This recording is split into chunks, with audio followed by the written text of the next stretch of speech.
we are a Protestant organization, and from some of the interactions that we've had, when it comes to family planning, with the Protestants, basically people who protested, it becomes a little bit easier than the mainstream. So we've been around for over 50 years, and 80% of our facilities are in the rural. These are basically the very hard to reach areas. And we are part of the 4 religious medical groups or bodies. The Catholic Medical Bureau, the Muslim Medical Bureau, and the Orthodox Medical Bureau. And we cover 18 hospitals, 10 health center force. We have 255 lower level health facilities, and then 10 health training institutions. But these contribute to about 40% of the facility-based healthcare facilities in Uganda. The bureaus contribute 80% of the private not-for-profit health care facilities, which is about 45% of hospital beds in the country. That is our vision, mission, and motto. And this strategic plan that we're implementing, the 2014-2018, covers 4 areas, which is institutional capacity development, support to health service delivery, and it is under this area that MCH comes in, and also patient safety and quality, and the research, advocacy, and networking. And these are some of the critical areas that bring us in the work that we are doing. Why focus on family planning? Basically, we realized that the national performance in reproductive health in Uganda was very bad. When you look at the UDHS 2011, all our indices were actually unacceptably bad. And so as an organization, we felt that we needed to respond to the challenge the country was facing. So specifically for family planning, there was low uptake, low access, there are problems of commodity, but also amongst the bad rates, we have a very high fertility rate. But if you look at those indices, there are also other rates that are equally bad, like the maternal mortality rates and the child mortality rates. But also we looked at implementing family planning within the national framework. So we didn't want to be seen as operating outside the framework. But until 2013, our family planning reproductive health implementation mechanisms were basically facility-based. We were waiting for patients to come into the facilities. We were not going out to the clients, rather, not patients. So until that time, that's when we thought that it is now important for us to change our focus and move out into the communities and take the services to the communities. So as part of that refocus, we got funding from the Packard Foundation through a grant application with our sister organization in Kenya, CHAC, but also we got another funding from the A3 funding from Institute of Reproductive Health. We also got another funding, the Evidence to Action from Pathfinder International. And then recently also got Family Planning 2020 from the United Nations Foundation, a demand creating a grant. And recently we had another grant from CCIH, FHI 360 and GSI, basically to see how we could dialogue with the religious leaders and refocus our way in how we are going to spread the work that we are doing. And these grants were basically looking at strengthening the capacity of the church, run health facilities, and specifically these grants are all working in different areas. They are not in the same areas, but also they came in as pilots. But across all these grants, we now have a holistic approach to family planning. Before the A3 grant came in, we were lacking the natural family planning methods. And the A3, the IRHS supported funding, basically brought on board the fertility awareness methods, and that completed the cycle. So we are offering the whole package, and we give the size. So these grants also looked at engaging and strengthening capacity of religious leaders, building capacity of health workers and community-based volunteers, strengthening the community referrals for family planning services, but also the community mobilization and sensitization, because some of them were demand. We thought there was need to also create demand for the services through the community mechanism. But also we undertook to conduct integrated family planning outreaches, where you go out and take the service by the health workers. And then the development and printing of IEC materials. Basically ensuring a method mix of family planning services. At the time when we started this grant, this is the Packard grant that we got in 2013. At the time when we did a baseline survey in the facilities where we undertook to implement this grant, you can see these are the different methods: the male condoms, female condoms, the POP, COCs, the moon beads, injectables, basically the different family planning and methods. And this was the picture at the baseline. But you can see that consistently, as we continue to implement, there's been a significant increase in uptake of services, in the access to these services by the clients. The other one is the A3 grant. Again, this was a 1-year grant and still running. Possibly it's coming to an end, but we are praying that this will also come through. Again, the baseline survey that was conducted, you can see what was happening. But for this one in particular, the entry point was the natural family planning methods. But we felt that even if we are introducing the natural methods, there was no need to forget the other methods. So as we're strengthening the facilities in offering those particular methods, we gave a holistic picture.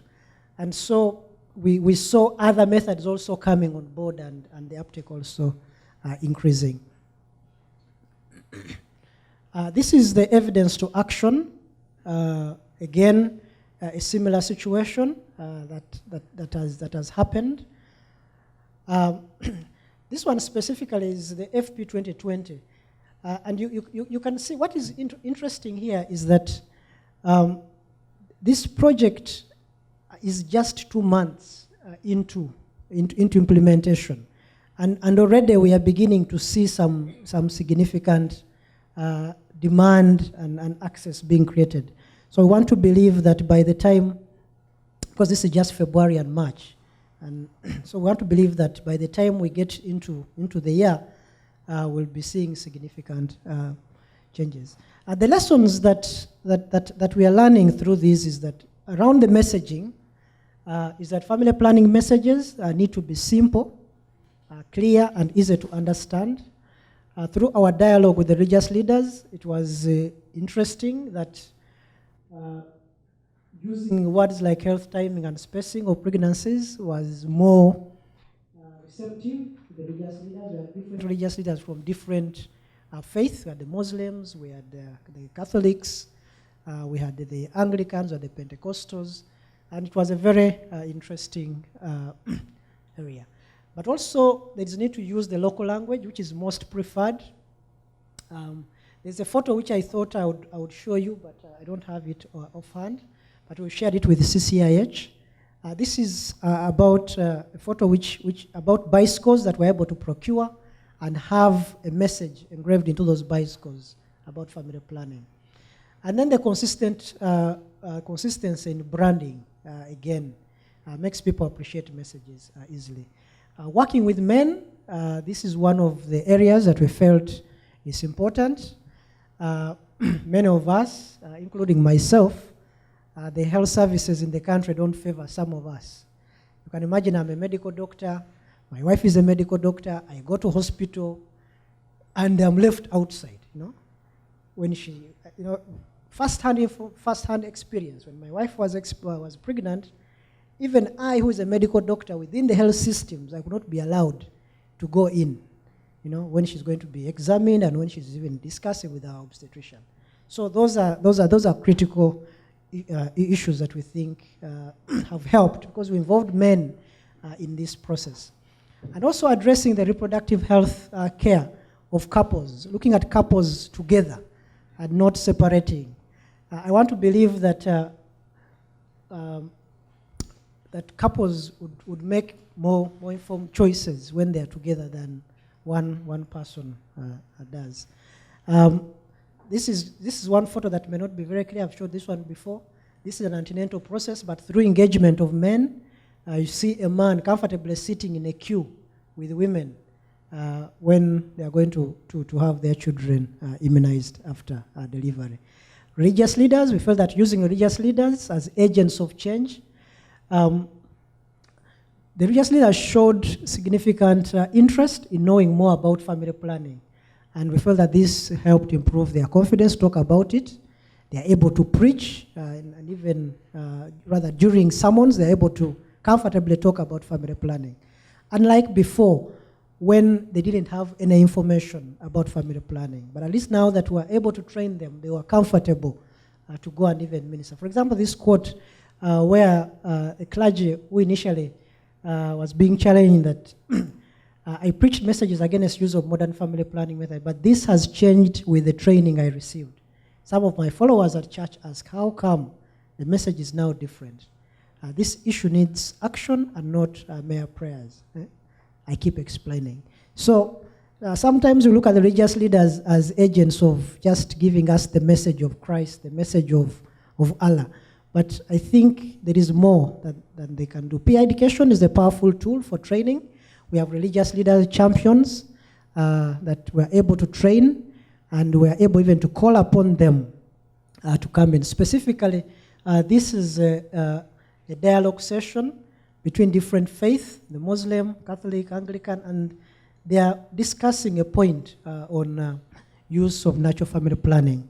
And comfortably, you can see even a woman leader is seated with them. These are things that could never, ever have been happening.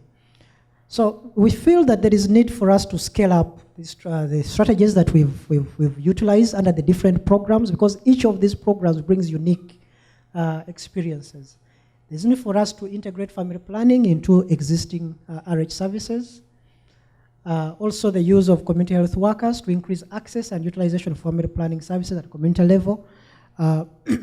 Evidence again through the projects that we are implementing has shown that using these community health volunteers, they are more receptive to these messages, but also they are recognized in their communities as very critical persons, especially in delivering the commodities fastest. The use of religious leaders to promote and create demand, we are exploring this through the dialogue that we had, and then the male involvement. And critically here is the camps. One of the issues, of course, financing, permitting, the issue of a whole package camp is critical. Where you go to a hard-to-reach area with all the services. And for those that would want to take on permanent or long-term, they are given those methods at that point. And for those that would be interested in the short-term, they would still have those. But also the other is that we want to do the same across the entire network. Because we've seen that this has been very positive in some of the areas already. And then one of the biggest challenges in the work that we do is the youth. We've talked about this, and we need to get a solution to this. When it comes to religious leaders engaging with the youth, it's a no-go area. In a sense that just like parents find it difficult to talk to their sons, religious leaders are looking at this as a way of either promoting promiscuity in their congregation. So it's an area that really need to break.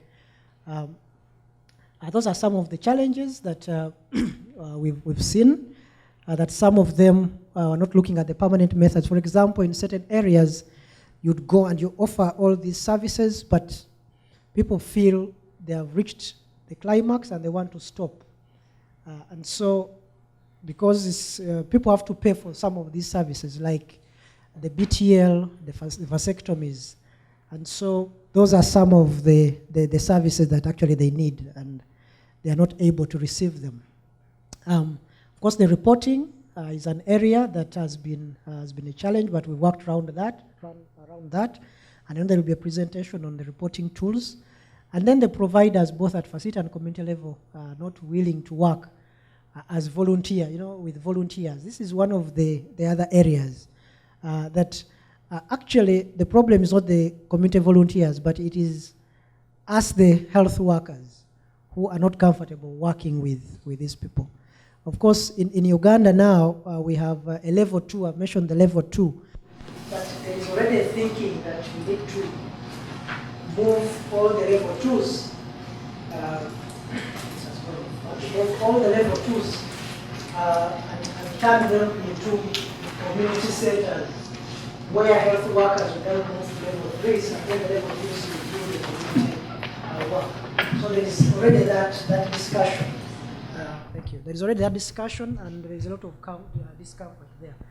And then the delay, of course, there have been some challenges with the funding as a result of the reporting, which may not come through. Those are some of the best practices that I've already alluded to. And we think that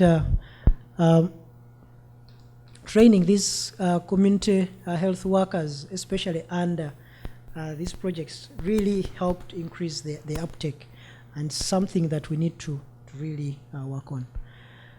In conclusion, the need is still enormous, but I want to believe that we are up to the task, and once we are able to combine our forces, we will be able to deliver the services and the mission that God has called us to do. The surgical camps I just mentioned, in the future, we need to work closely on this, so that whenever we are out there, we are able to also do the surgery. Because these are basically not very difficult services. I mean, we've done them in some other areas, but not in others. But we think that it should be part of the process. We need to mentor more health facilities and the community health workers. And then the area of reporting, even if you did a lot of work and the reports were not coming through, it becomes very difficult even to quantify what you've been able to do. And then the commodities. Why the commodities? Because under the A3 IRH funded project, we received a lot of moon bids, which others may call cycle bids. But we've tried to lobby on having these as part of the national commodities for sustainability purposes. But we are still finding it a little bit difficult. The government has not yet been able to recognize that. But realize that without commodities, even if you train people, you talked about all the methods, but you're not able to give these commodities to the people, then it doesn't run very well. So thank you very much.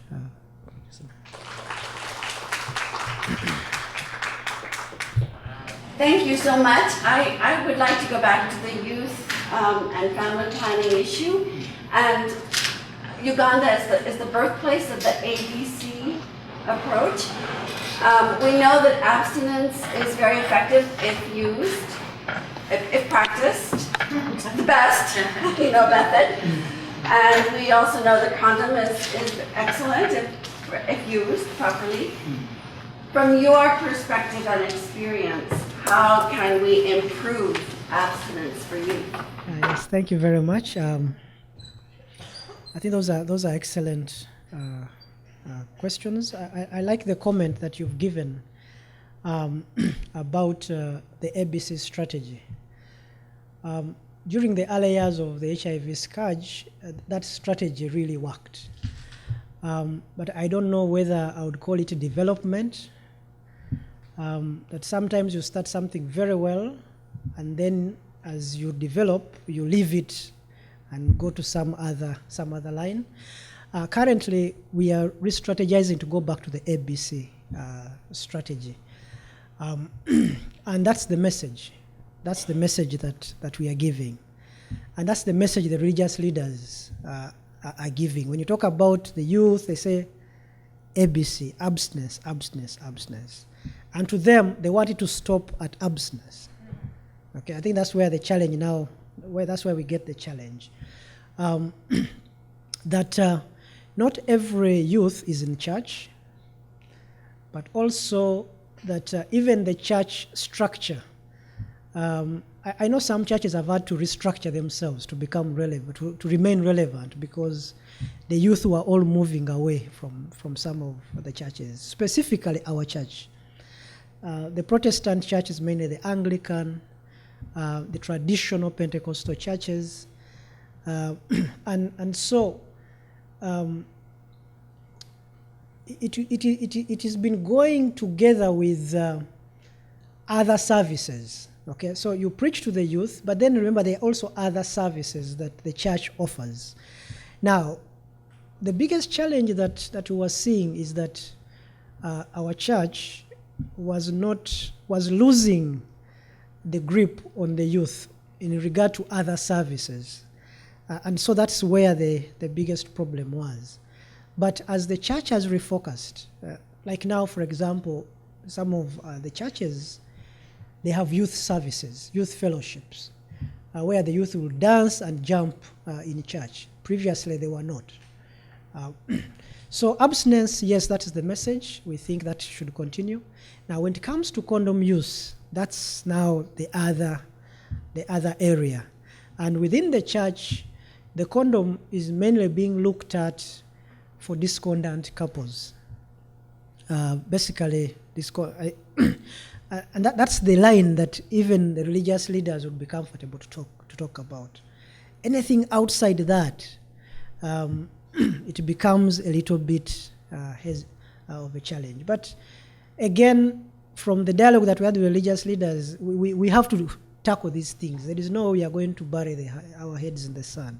And I want to agree with you that, yes, we are beginning to discuss things that would never have ever discussed within the context of the church. But at least now the ground is being broken, and I want to believe that we should be able to move. But all efforts, I think, are very welcome from different angles, whether from the community angle, the church angle. Once the message is the same and is clear and loud, I think that also will help. Otherwise, the mixed messaging, you go to the church, they're saying something different, then you go outside, they're saying something different. I think that's where the biggest problem is. In terms of vasectomy uptake and also other services, yes, the services are free. Family planning services are free, commodities are free in Uganda. We've seen a very high demand, especially in two projects that we've had. And these projects were mainly in an area that has a very high fertility rate, and especially not only for women but also for men. So you have that area, there are many people who practice polygamy, but even on average, a woman would have on average maybe 10. Okay, now this man has 4 wives, and each is competing to have 10. So in that area, we've seen some men coming out to say, for me, I want to stop. We have an experience in one of the projects where a young man, we had a camp. It was funded by the Packard, one of the Packard facilities. We had a camp, and in that camp, we went to do permanent methods in the camp, BTLs and vasectomies. And a young man came. This young man was about 27, 29 years. So during the camp, this young man came and he said, for me, I've come and I want you to stop me from having children. And actually, it is us, the health workers, who are refusing. Because we told this guy, but you man, you're just a young man. You know, you just go and hold on, and this guy insisted. He said, for me, I want to stop. So we said, fine, can you just go aside? We'll do some counseling. by the time we took word out of this guy, the boy at 29 was coming to almost 10 children at 29 years. So already we are beginning to see that demand, and that's why this is coming out critically, that we need to give the whole picture. That if people can't, if somebody comes and they want this particular service, we should be able to give it. Otherwise, we've seen a number of even women wanting tubal ligation, but we're not able to give them the tubal ligation. Yeah, thank you. Beth has long-time experience, 15 years with State Department, the Bureau of Population, Refugees, and Migration, which is one that deals with the really hard issues. And she's been with FP 2020 for, how long have you been there? It's a year next month. A year next month. And she's led the 4 working groups, and she'll tell you about the 4 working groups. She'll also tell you, I hope, how faith organizations fit into the major push of FP 2020 in many of the countries, most of the countries where you all work, because I think faith organizations are seen as an important part of FP 2020. Mm-hmm. I like to think that Valerie passed knowing that her legacy would be well cared for by Beth, and so I'm proud to introduce her.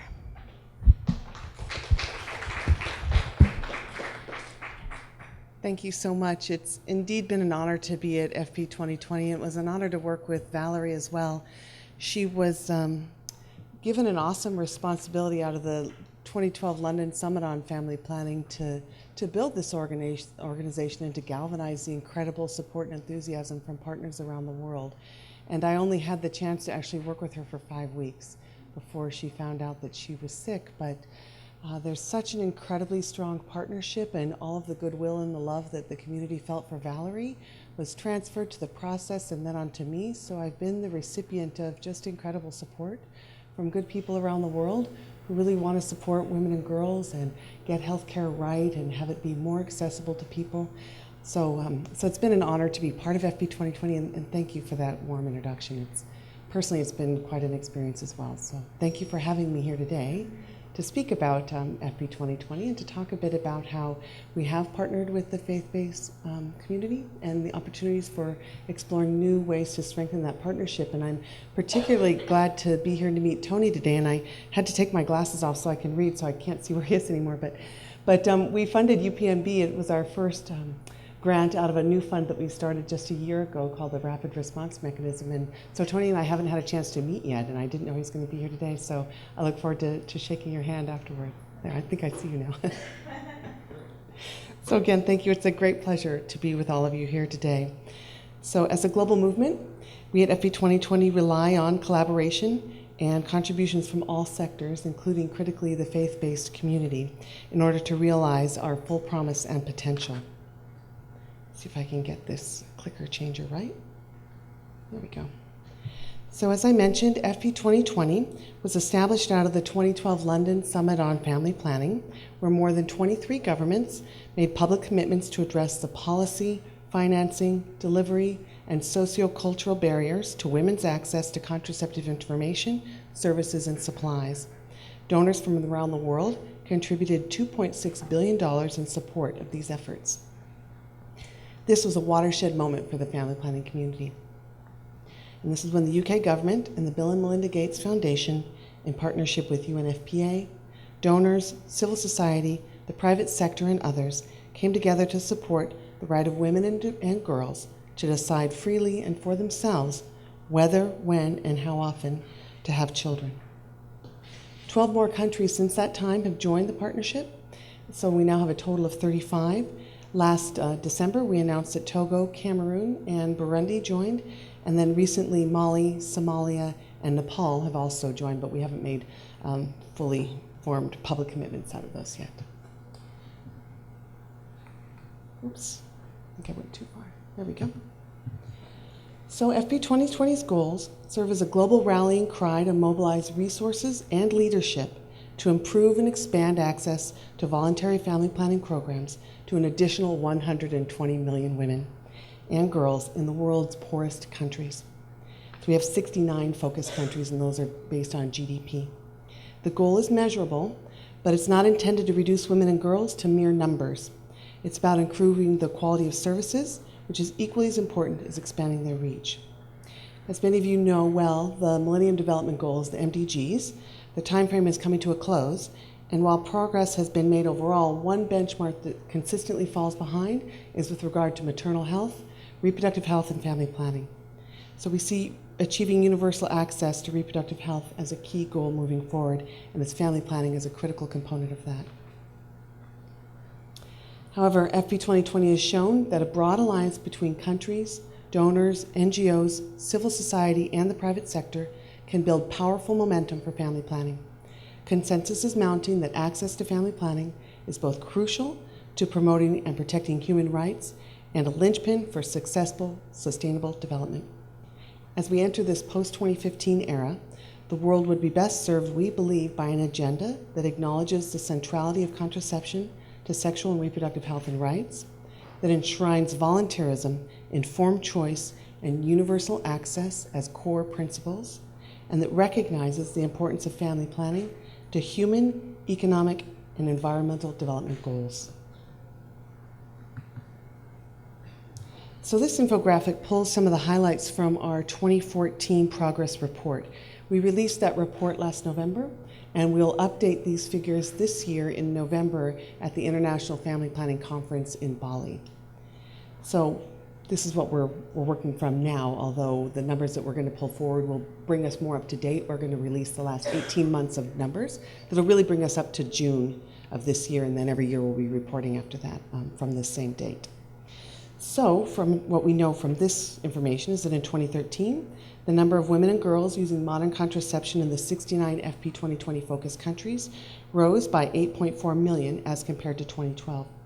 In order to get to that arc of 120 million new women and girls with access, we had made predictable sort of indicators along that path, and we had hoped that we would be at 9.4 million at the time that this report was released. So we're about 1 million short of that benchmark. So we have some progress to make up as we sort of accelerate toward that goal, knowing that the early years of any partnership are probably when you're going to make the least amount of progress. So we hope to, again, accelerate that over time. So a good example of another form of this progress and way of measuring it is that in 2013, governments followed through with their commitments by providing $1.3 billion in bilateral funding for family planning programs, which is a 20% increase over 2012. And they provided $460 million in core contributions to UNFPA, which is a 5% increase over 2012. But it's not just these absolute financial amounts that's important, it's the fact that different partners from a variety of sectors have come together as part of a movement to declare that voluntary family planning is one of the best investments a country can make in its future. We see evidence of progress in enabling more women and girls to use modern forms of contraception.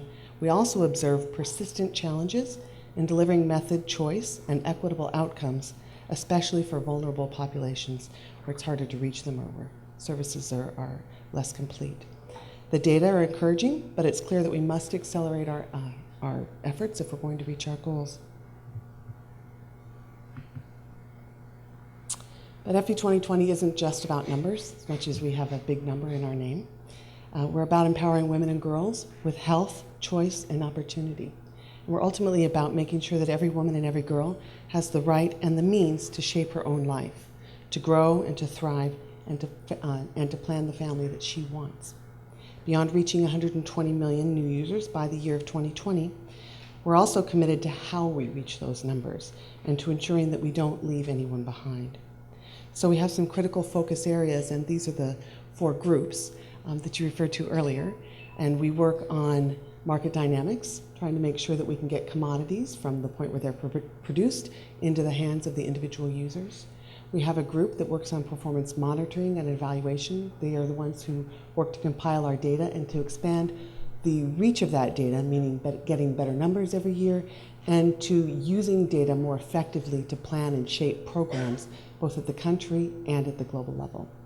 We also have a rights and empowerment group that makes sure that the language we use is about promoting the empowerment of women and girls, and that all of our programs have that concept of volunteerism, of equity, of quality at their heart.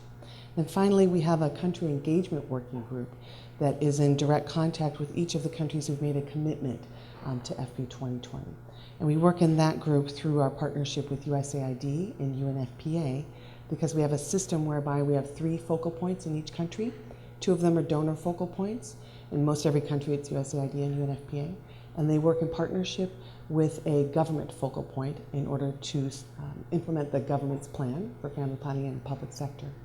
So that group, the whole point of that is that they not only work to implement the government's plan, but they also liaise with a broader stakeholder community, which is of course all of you included, so that the plans take in new perspectives, they work on your strength, and they build together a program that's going to most effectively reach women and girls in that population. So here I'm pointing out our rights and empowerment principles, because one of the first things we did as a group when Family Planning 2020 was formed was to sit down and really think about what it is that we stand for, and to set these objectives for our organization, so that everybody who joins FP 2020, either by working on a working group or on the reference group, or every government that makes a commitment to FP 2020, agrees in principle to these objectives and ways of working. And again, to ensure that we enshrine volunteerism at the center of all of this. So again, how do we get all this work done, and what is it that we're trying to accomplish through a secretariat and a global partnership? We engage in cross-institutional collaboration that works together to promote transformative change.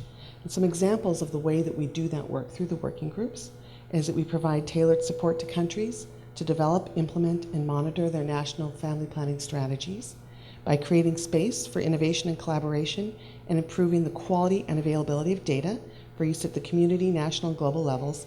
And here again, pushing for disaggregated information is key so that we can really understand both what's working and what's not working at that subnational and community level.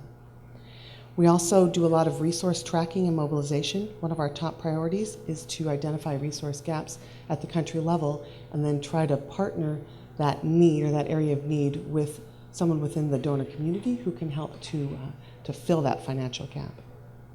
So all of these efforts are interconnected, and there's no one right way to go about these programs. Every place is different.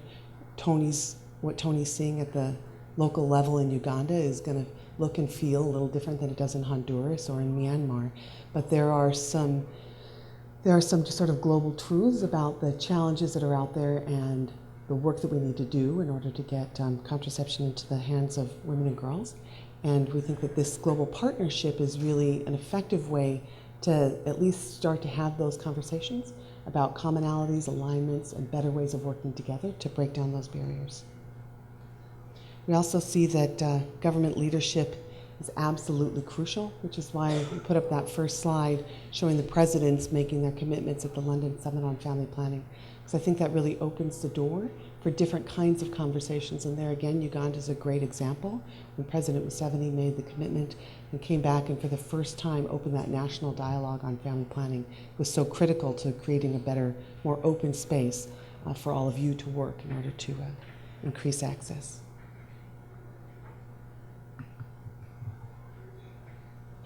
So within the global architecture structure, FP 2020 is aligned with the UN Secretary General's Every Woman, Every Child initiative. So we're not a standalone program. We're connected to the global framework through that lens. We're also not a vertical fund. So when I talked about brokering resources, it was to say that we make partnerships between funders and those in need, whether they be governments or other service providers, where and as we can. But we don't own that money for ourselves. We're just brokering those partnerships. So we now have 35 countries who've made their commitment to FP 2020, which is 50% of all the focus countries within our objective of 69. So from its inception, FP 2020 has consistently emphasized the importance of engaging with all sectors, a reflection of an important paradigm shift in partnerships to achieve the MDGs and improve family planning and reproductive health. And our commitments take many forms. We've built connections across a broad section of foundations, civil society groups, and private sector organizations, including the inclusion of FBOs, faith-based organizations, on our expert working groups, which provides technical expertise to FP 2020 on a range of issues. And many of our non-faith-based partners also work in partnership with your organizations, including UNFPA and USAID, who have a long history of working with faith-based communities. While we thus far have not had any faith-based organizations make a pledge to FB 2020, we recognize the vitally important role that civil society and all of you play in building the global movement of supporters in empowering women and girls to determine their own futures, and we welcome the opportunity to work more closely with all of you. We understand that faith-based organizations and religious leaders have a significant potential to influence the achievement of key global health and development goals through support for maternal and child health and family planning and strengthening the family unit. Religious leaders and individual congregations are often important partners in disseminating reproductive health messages and influencing positive behavior changes in families and communities. Tony, you're just such a great example of that, and we're really proud to be working with you. Many faith-based organizations at the global and country level have a long history of engagement with family planning outreach, capacity building, service delivery, and advocacy, and some also have experience in working in partnerships with secular groups. And here I suspect I'm not telling you anything you don't already know. This is your operating reality, but just to reflect that we understand that as well and seek to work in partnership with you in that space. Just on a historical note, at the London Summit on Family Planning, where FP 2020 was born, CCIH initiated a consultation with faith-based organizations highlighting the vital role of the faith community in promoting and providing health services across the globe. Faith-based leaders traveled with their country delegations and participated in a large reception and then conducted a very successful meeting to activate the faith-based community on healthy timing and spacing of births, quality, gender, equity, and rights. Christians and Muslims participated from around the world, and by all accounts, this was a very dynamic meeting. I wish I could have been there. CCIH is also a grantee of the UN Foundation, which is the host of FP 2020. So as you can see, the opportunities for collaboration are vast, and I think there's a lot of commonality of purpose, particularly around rights, equity, and the empowerment of women and girls. As I mentioned, and Tony did as well, we also have our rapid response mechanism, which is a small grants fund, and it's intended to accelerate small projects that are meeting an urgent need or are funding a gap. It's not for long-term need funding. We'll leave that to the larger donors, but we're stepping in where we see opportunity, as with UPMB, to either develop a new concept, to bring something to scale, to try and reach a population that hasn't been reached before. So we're very excited to see the outcome, and thank you for the slides, which I'll take as sort of a quarterly report on the first activities of the FP 2020. So if any of you would like more information on that, I'd be happy to provide it after this session.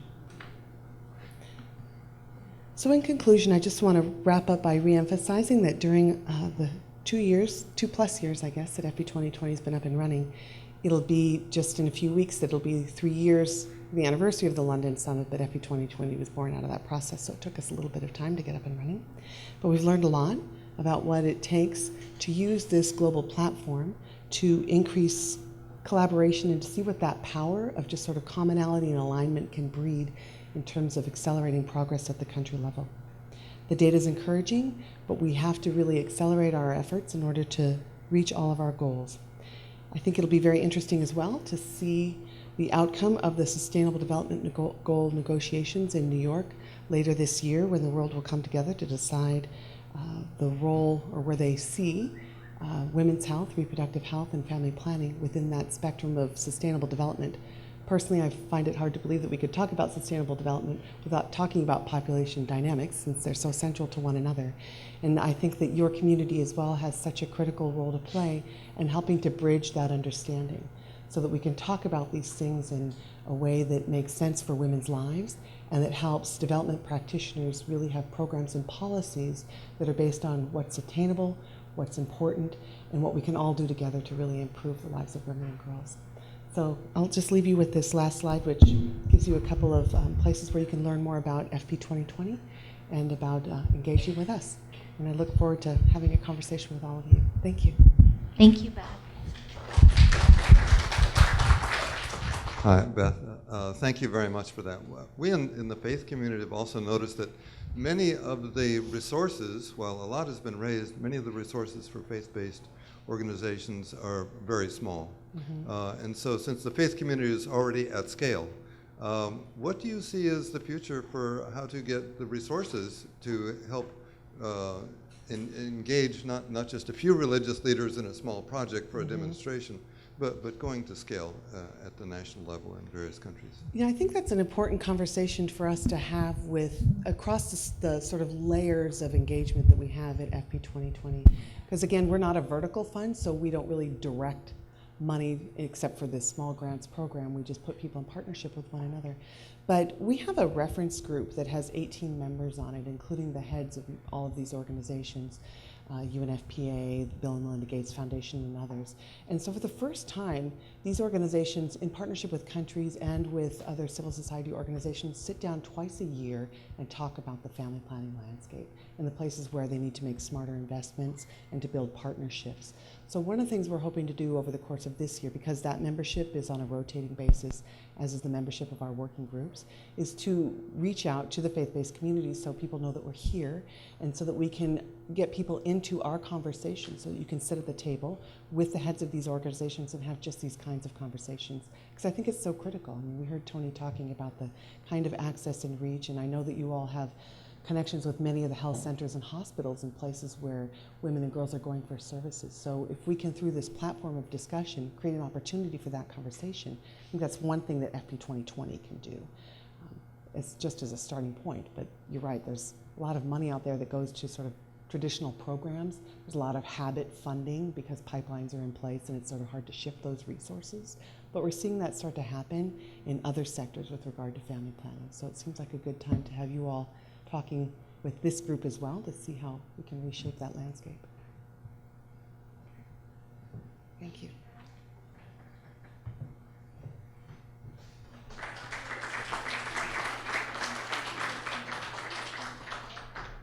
So our next speaker is Lauren Van Enk from the Institute of Reproductive Health at Georgetown. Lauren is a longtime friend of CCIH also, and she's going to be talking to us about tools and resources. All right, as Mona said, I'm Lauren Van Enk with the Institute for Reproductive Health. There, I manage a variety of family planning programs, focus a lot on areas related to community-based family planning, capacity building and training, and also manage all of our faith-based partnerships. So, as part of that latter portfolio, I was able to go to Nairobi earlier this year. Oh, where did that handheld? Okay. Take it off. Yeah, sorry about that. Okay, I was able to go to Nairobi earlier this year for the African Christian Health Association Platform's biennial meeting, where all of the Christian health associations in Africa come together and discuss business, compare experiences. And along with Mona and another partner, the E2A project, Salwa Bitar was present, we put on a pre-conference workshop on family planning. And it was really well attended by a variety of people, both program managers as well as religious leaders. And one topic area of that pre-conference workshop was tools. We really thought that tools are some of the foundations of our programs. They help keep messaging consistent, they help improve quality of service delivery, and they're just a very important part of good family planning programs. So we wanted to compare what tools were out there that faith-based programs were using, and also talk about the lack of tools. You know, where are we seeing gaps, and that the family planning community can come alongside and support. So as part of that discussion, we decided to collect all of the different tools and put them in a sort of online library and make it kind of a clearinghouse for organizations to go to and see what others are doing and then adapt them for their own needs. Because as I'm sure we're all familiar, a lot of faith-based organizations have been getting into family planning programs, building them, strengthening them over the past couple of years. And so we have resources that we can share with each other.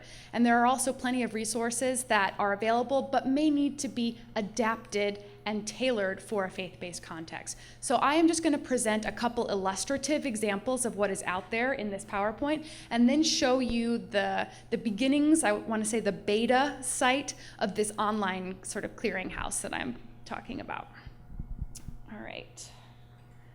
So I've divided it into a variety of categories, kind of umbrellas that capture the different types of materials, and the first one is advocacy. So 3 different examples under advocacy, which you may or may not be familiar with, is this first one called the Mother and Child Project, and it is a book of essays from well-known leaders within the Christian church and also within the academic and the health sector. And so it's basically a collection of either human interest stories or academic perspectives on why is healthy timing and spacing important across the world, and also why is it consistent with the Christian tradition. And this was done by Hope Through Healing Hands and just released this year. And another one, as I'm sure you've seen on the different tables, and also you can see right here standing up, is the infographic and brief from CCIH talking about how family planning is consistent with Christian values and is great in times of Hill briefs or other advocacy that you are doing to let people know that, in fact, healthy timing and spacing is consistent and faith-based organizations are engaged in this area. And then another example is the Interfaith Declaration to Improve Family Health and Well-Being, which I think sort of casually is known as the Nairobi Declaration. There are several different declarations out there like this, where faith-based organizations and religious leaders have come together to confirm their support for healthy timing and spacing, as well as sexual and reproductive health and rights. So another area is creating a supportive environment. I think these are the types of tools that we normally think about when working with faith-based organizations, like sermon guides. How do you reach out to religious leaders? But I want us to also think a little bit broader than that. So some examples that I do have here are a family planning, love, children, and family planning discussion guide, which is made for small group Bible studies from a Christian tradition that takes different biblical passages and leads a group through discussion around family planning. And as Douglas was mentioning, also includes information about each family planning method from the WHO flip chart. And then we have another sermon guide here done by IMA World Health from both a Christian and Muslim perspective about maternal and child health. And then another publication that was first done by CRS to address some issues around HIV/AIDS prevention. So what it is a couple strengthening workshop that takes the metaphor of building a house and applies it to one's marriage and family. And so the couple walks through different modules and really takes a deep look at what the health of their relationship. And then there is information around different health issues that is integrated into the module. And so for the first time ever, they have integrated family planning. And so this is forthcoming and should be finalized within the next couple of months. But in addition to this, I wanted to just mention that we've been talking a lot about different messages related to religious leaders, and I want us to also consider that there are other cross-cutting themes besides just those like family planning messages that religious leaders and faith-based organizations really are well positioned to talk about. With respect to youth, I think we can really engage in areas related to puberty and adolescent changes, just helping boys and girls understand what's happening in their body so that they can in fact make healthy choices. And I didn't spotlight any of these resources, but they are in the online website. And then also related to gender, just like what this Faithful House curriculum does, really inspecting relationships and trying to improve couple communication and shared decision making. And all of these are sort of foundational issues for then that next step of discussing family planning and what method to use.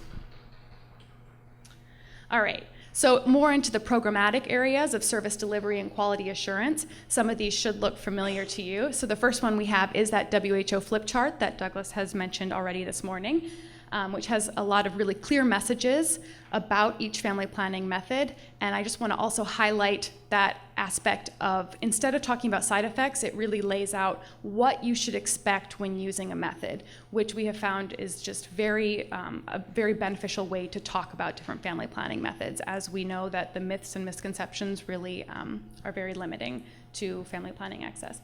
And so this middle one, I of course stuck in there, some fertility awareness method client cards. And the reason that I put this in there was because I want to stress the point that there are a lot of materials that are available for the family planning community, but sometimes they need to be adapted for different faith traditions. And so an example here is that these client cards that are used with fertility awareness-based methods have different materials for Catholic organizations and some Protestant and Muslim organizations who are in fact against condom use than they do for other faith-based organizations who promote a wide range of methods. And so I think we need to be cognizant of the fact that we need to meet people where they are, and if organizations are willing to be part of this path towards healthy timing and spacing, we want to invite them along in a way that they feel comfortable doing.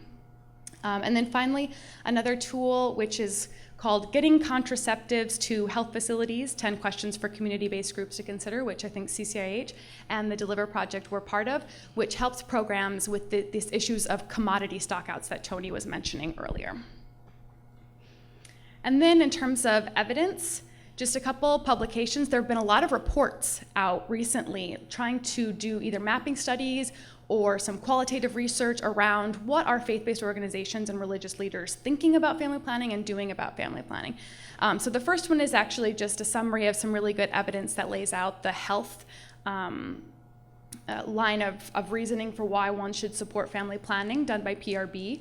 And this other one is done by the World Faith Development Dialogue. It's called Faith and International Family Planning, that really looks at a lot of different faith-based organizations and religious leaders around the world and what they are currently doing. And then another is a mapping study that was done in Uganda about the private, non-for-profit health networks, which Tony also described earlier, includes the Muslim, Orthodox, Protestant, and Catholic networks. So then back to this pre-conference workshop at the ACHA platform conference. So some of the key recommendations that came out of that were in fact to first create a library of these tools. So a lot of programs shared what they were using, and we took lists and asked them for examples, and we said, okay, we're gonna put this in a central location so that you can see each other's tools and then see if you can use them in your own program so that you don't have to recreate the wheel. And another thing that came out was just a suggestion to donors and partners to really work together to streamline their reporting structures. So in countries where you have a lot of different family planning programs within one network, you will see maybe 2 to 3 different family planning registers at these facilities. They have to fill out the register for one partner, they have to fill out the register for the Ministry of Health, and so on and so forth. So really understanding what is it that the ministry requires and is using for their national program, and then harmonizing your tools to be in line with that. And then another recommendation was that messages and information for religious leaders need to be available about the benefits of family planning and about dispelling myths, which I think we sufficiently covered this morning. Another one that I thought was really interesting was an idea about really looking to religious leaders and cultural leaders at that time when they have their celebrations about rites of passage, when women or girls become women and boys become men. There's often cultural traditions and celebrations around that time. And so really using that time to talk about these just healthier behaviors and really things related to gender equity and also family planning and good relationships. So yeah, I think that's it. Sped through that. Hope Mona's happy with me.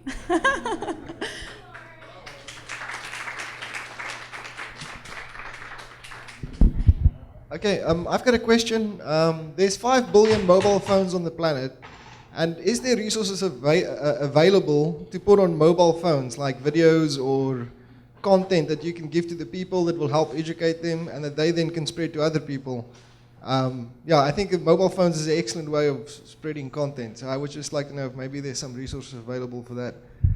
Yeah, I can tell you a couple different things that we, in fact, are doing at IRH, but I would also open it up to the group to ask what their experience has been.